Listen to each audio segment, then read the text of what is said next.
If you're feeling that morning glory tingle, it might not be morning glory. That might be the League Cup.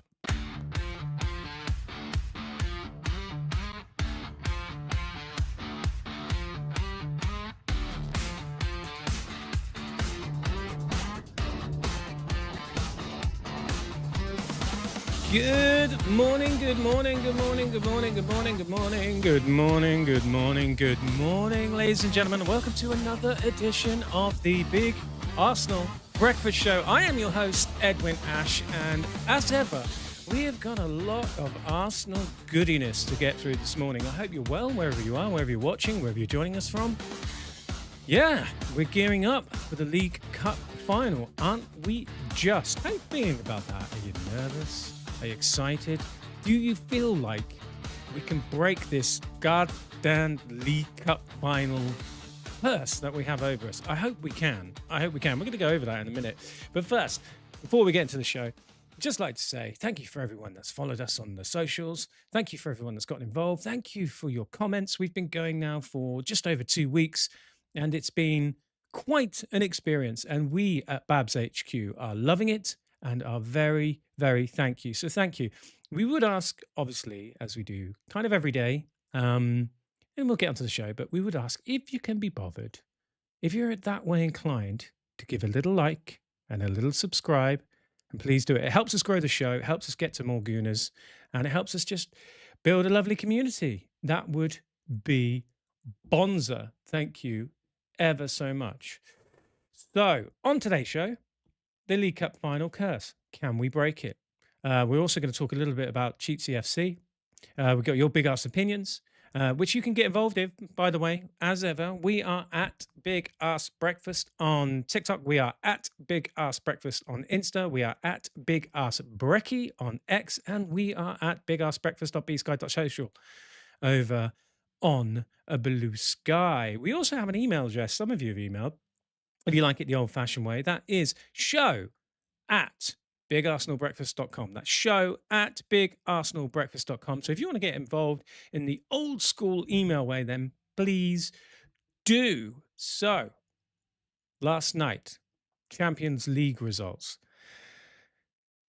Boy, Arsenal get a lot of flack in the Premier League, but they're one of two flying the flag at the moment. Let's be honest. So Barcelona absolutely butt slapped Newcastle 7-2. That game was well funny. I mean, there was a point when Glenn Hoddle said, "Oh, the size of that pitch is a big pitch to play on."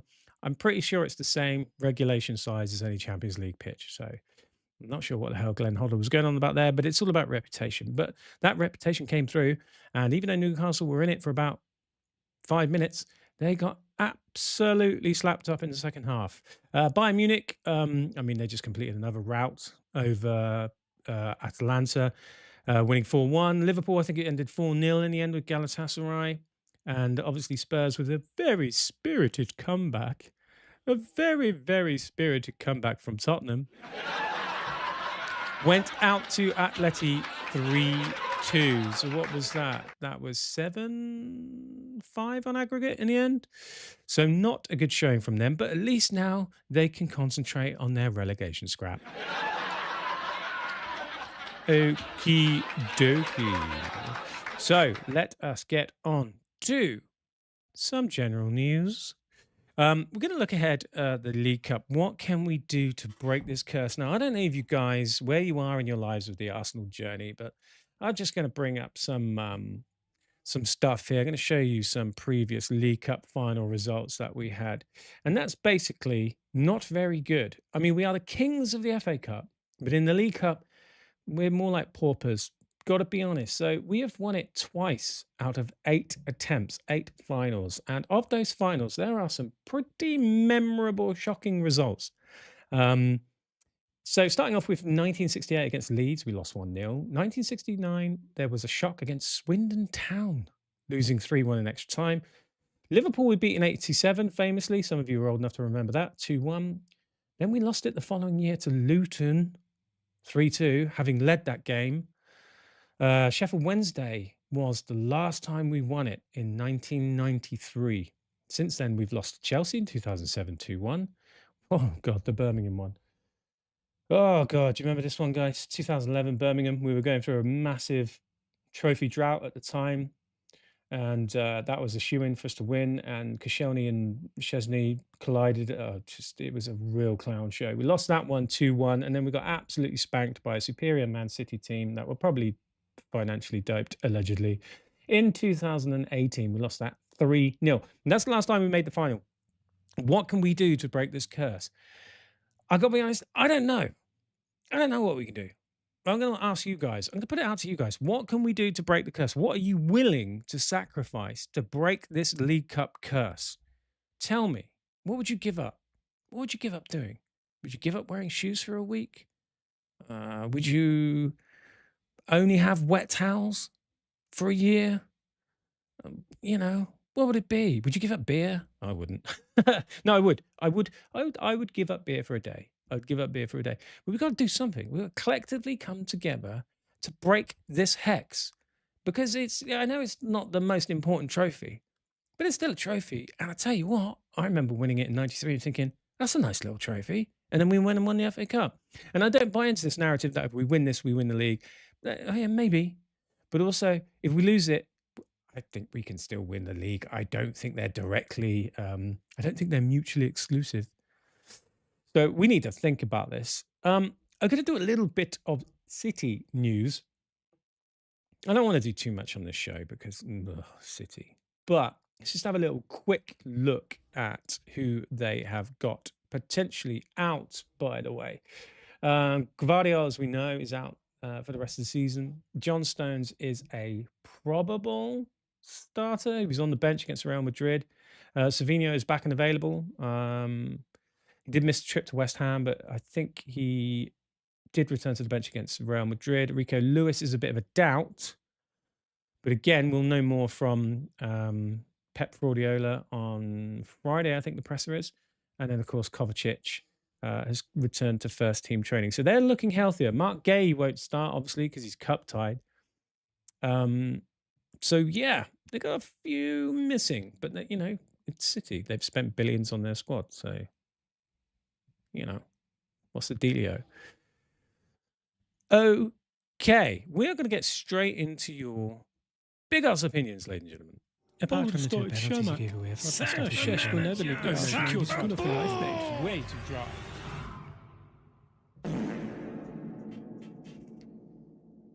Now then, oh my God, what was that an impression of? Don't ever do that again, Eddie. Good Lord. Good Lord. So, a lot of you have been getting in touch, and we are ever so grateful for it. It's really starting to pick up now, and we really, really thank you for it. There's a lot of people getting in contact on TikTok and so on and so forth. So I think I'll read those out again. So bear with me. We are on Instagram and TikTok. It's the same handle. It's at Big Ass Breakfast. On X, it's at Big Ass Breakfast. Big Ass Brekkie, sorry. And on Blue Sky, it's at bigassbreakfast.bsky.social. And you can email us show@bigarsenalbreakfast.com. That's show@bigarsenalbreakfast.com. Now, let us have a lovely little look at what some of you have been saying. So the hairy druid, love it, got in contact with us on TikTok. He said, talking about the Champions League, he said, in Champions League, teams can't park the bus. No, they cannot, Harry. Harry. We spoke about this yesterday on the show. They cannot. It's a different game. You have to win in the knockout stages. You have to win, and you have to win some games to get through to the knockout stages. It is not the same as the Premier League. You watched these games last night. So, what was the aggregate score of Barca and Newcastle? That was 8-3. 8-3 over two legs. Looking at the Real Madrid City game, what was that? So they got beat 2-1, 3-0 in the first leg, so 5-1 on aggregate. Chelsea got absolutely spanked 8-2 over two legs. Tottenham got spanked 7-5 over two legs. Look at all those goals flying in. Do you think any of that happens over two games in the Premier League? No, it is a different style of football. And I don't think that Arsenal have been credited enough, not for what they do in the Champions League. I think they're quite well revered there, but for what they do in the Premier League to tighten up ship. Yeesh. Zachariah Diaries got in contact. He said, I feel the more Arsenal players take chance to shoot outside the box, the more we look very dangerous. This is probably following the back of some absolute screamers we scored against Leverkusen. I'm all for shots, Zachariah. I am all for shots. I think we have to start producing more. I think we are producing more. The stats say that in our last few games in the Champions League and the Premier League, we're taking way more shots, as we should be. You take shots, you generate chances, you generate spills from a goalkeeper, you generate more corners. Boo, corners, not no score from corners. And yeah, I just think you create a bit more chaos and pressure from it. I wholeheartedly agree. And I think we are doing that. Steve got in contact on TikTok as well. He said about the League Cup final on Sunday, about the lineup. He said, as much as I want to see Havertz back in the 11, I feel like you can't disrupt a good thing in a final. Keep it as Eze and Victor up top. I think I agree. Don't disrupt. Have Kai for the not wild card, but the big man coming off the bench to cause some damage as well. I'm all game for that. Steve, thank you for getting in touch. I am all game for that. Footman got in contact with us on TikTok as well. He said, Gyökeres and Eze are working so well together. Now Eze has racked up games. I would probably start the two of them at least. So he's agreeing with Steve's point, which agrees with my point. So aren't we all brilliant? Let's have a handshake and say we're the best people in the world for Arsenal tactics. We're not, obviously, but I agree. Yeah, keep it as it is. Keep it as it is. And then Elo or Elo, who got in contact with us from France. Bonjour, Elo. Ça va? I love that. International Arsenal fans. Well, obviously, I know there's international Arsenal fans. Let me rephrase that. International fans of the Big Arsenal Breakfast Show. I don't want to say you. I don't know if you're a fan yet, Elo, but if it's Elo or Elo, thank you for getting in contact. We really appreciate it. She said, Gyökeres is better with Eze and Madueke. Also, I find Saka tired. He scored last week, but in the game, I don't really enjoy him as much as Madueke. More open. Yeah, I wanted to see Madueke start on the right. I mentioned that the other day. I wanted to see it. I thought he deserved it. I think, although Saka played well-ish against Leverkusen, still think his decision-making betrays a man who is a bit tired of thought as well as tired in action. And I think he needs a break. But if he starts on Sunday, I will not be disappointed. And Madueke still has a lot to offer this season. So thank you guys for getting in touch. I cannot tell you how much it warms my little heart. It really warms my heart that you get involved. And please do continue to get involved as ever on TikTok and Insta at Big Ass Breakfast, and on X at Big Ass Brecky, and on B Sky. You find us there. It's so long. Why do they make those things so long? And also, can I get away with just saying, and not B Sky, we are at Big Ass Breakfast? Is the .bsky.social taken as a given? I don't know. I feel like such an old man with B Sky. I have no idea. Does it work? Okay, moving on. More stuff across the webs last night, across the socials. I found this interesting point on Twitter, or X, if you want to call it, you kids. It's from Richard at AFC_Richard. He says, by Sunday night, we are either going to be labeled as cringe for celebrating winning the Carabao Cup, or accused of being bottlers if we don't win the Carabao Cup.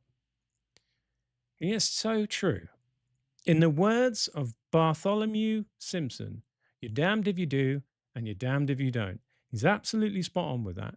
If we celebrate winning that trophy, we will get labeled cringe, small time mentality, all that sort of stuff. If we don't win it, we're going to get labeled as bottlers, can't win a trophy, Arteta out, all this sort of fraud stuff. Can't win with it. So brace yourselves. I say if we win it like it, celebrate it like it's the fucking World Cup. That's what I say. Really, really celebrate. Let's go hard. Let's make the celebration police have to do overtime, yeah? I want the celebration police thinking they're looking for the Jack the Ripper of celebrations. That may be a bit dark, Eddie. Something else a little bit more family friendly. Okay, insert your own. But yeah, let's go mad if we win it. Let's go absolutely nuts. And also, if we lose it, let's pretend like it didn't happen. Let's also go, yeah, it's only a League Cup. We've got bigger fish to fry. This is how we control this. It's up to us. Richard, great point. And then You Are My Arsenal, at You Are My Arsenal. You know these guys. We know these guys. Everyone knows these guys. He was talking about the Champions League last night. He said, now we know why Premier League teams play in low blocks. Yes, You Are My Arsenal. Yes, now we do know why they play in low blocks. Because if you don't, you get absolutely pumped. Look at Newcastle, Spurs, Chelsea, City. Play a low block or mid block, or at least be not so open, and you'll get a little bit further. You get pumped if you do it that way. You get absolutely pumped. It's not rocket science, is it? You Are My Arsenal? Very good point. Now then, instant karma. Take of the day.